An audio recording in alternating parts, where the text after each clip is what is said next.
Welcome back. KNBU reporter Tricia Shelton went to find out more about the new proposed Baker website. Baker's marketing department has set their sights on a new website. The current site has been up since about 2005.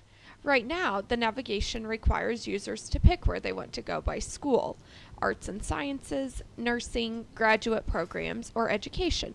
The new site will be different. It would be approaching it from the different avenues of the audiences and what they're interested in. So whether or not they see themselves as a prospective student and prospective as a working adult or as an undergraduate student, and so then they would navigate through that way, or they know what kind of degree they're interested in. Does Baker offer that? They would locate the degree and go from there. Students say they are mostly satisfied with the current website, with one exception. The search engine on the website is kind of confusing. One major internet change has already happened at Baker. The computerized web enrollment system was changed this year from Campus Connect to the new My Baker. The majority of students have had positive feedback regarding this website change. It's much better this year. It went a lot smoother because last year it took about 3 hours to enroll, so that was not fun. The proposed changes to Baker's website were on display in the Union. Right now, it is just in the planning stages. I think we have some visual ideas that we haven't explored too far, but what we really needed to do was make sure that the navigation was going to work. Some students show concern over the new website and if they are going to get confused with navigation, but others are taking a wait-and-see approach. Possibly, I can't say. I think it's all right now, but I guess I'll see. The new site should be ready to go around summertime. Tricia Shelton, KNBU TV. Thanks, Tricia. We're now going to take a quick commercial break, but stay tuned for sports highlights up next.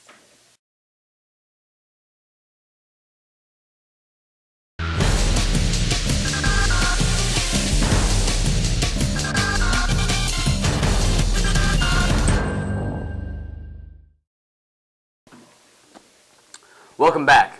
I'm Chris Smith alongside Alex Dingman. Before we get into sports, Rena Murphy has her story on head softball coach Jennifer Rigdon.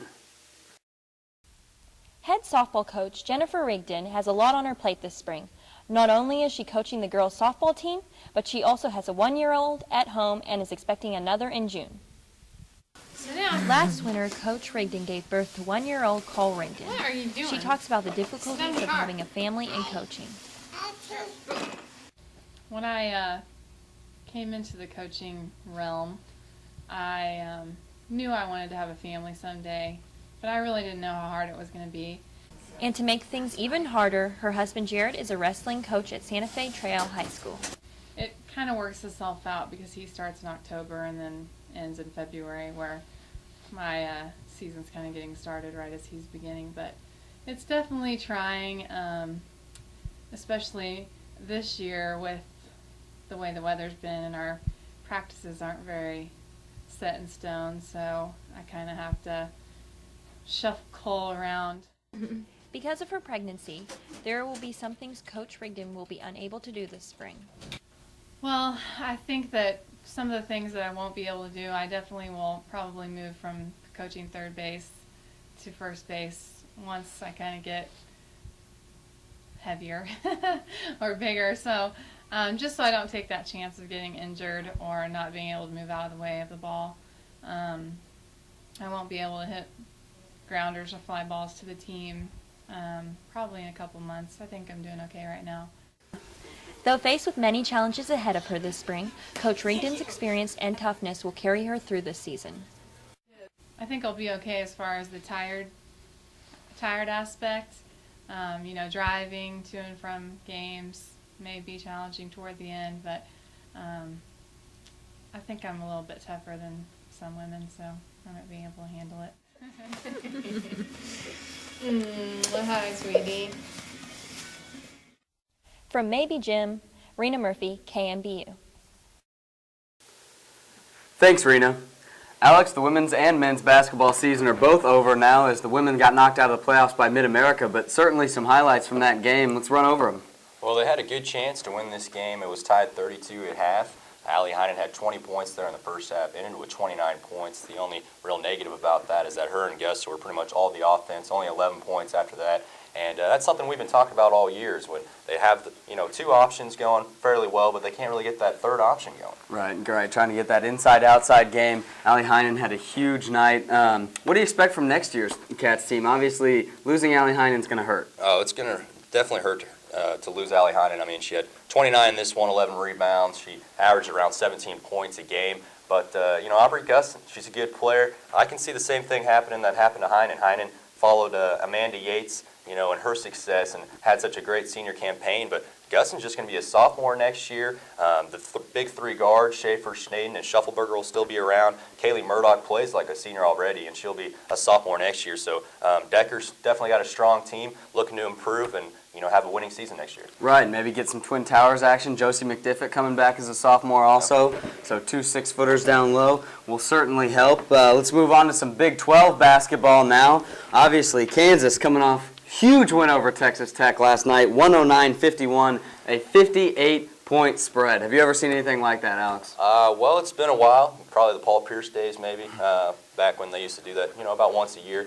But it's always nice to beat a team by more points than they actually score, and that's exactly what went down. KU shot 60%, just kept going after that victory over K-State, and even Cole Aldrich, the freshman, 11 points, 11 rebounds. That's what I really like to see in a senior night game.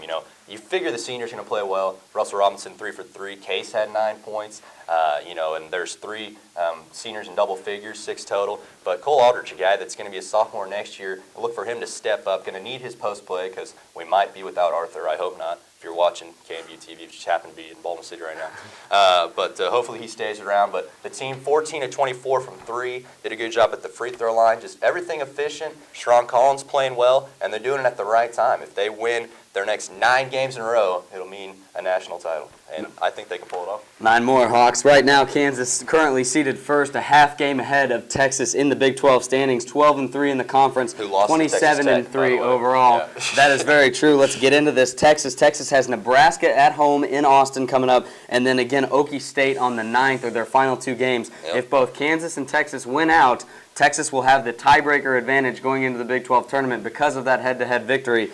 Let's get some predictions, Alex. What do you think about Texas versus Nebraska and then Texas against Okie State? Both of them are at home. Do you see the Longhorns slipping up? Nebraska be somewhat of a surprise, even though they've had some nice victories. I believe they knocked off K-State, correct? Right. Earlier Couple this key season. victories. Alex March, huge year. And then OSU knocked off KU. They got some guys that can shoot the ball, and that's always something that, if you don't have that much talent, but you can make threes, which are worth more than twos. I don't know if everybody knows that, but that really helps out, and that can make up for their lack of talent. And it's possible that they could, beat this Texas team last game of the year and help KU out. But KU still has to play away at A&M, which will not be an easy game, but I don't think A&M can score enough points to handle KU right now. I don't think so either. If you saw the A&M game recently, 37 points in their entire game, had 11 at the half, so on borderline St. Louis travesty type game. Yeah. So currently AP poll, North Carolina 1, Memphis 2, UCLA 3, Tennessee 4, and then our Kansas Jayhawks are at 5, and then on down the list, Texas is at 9.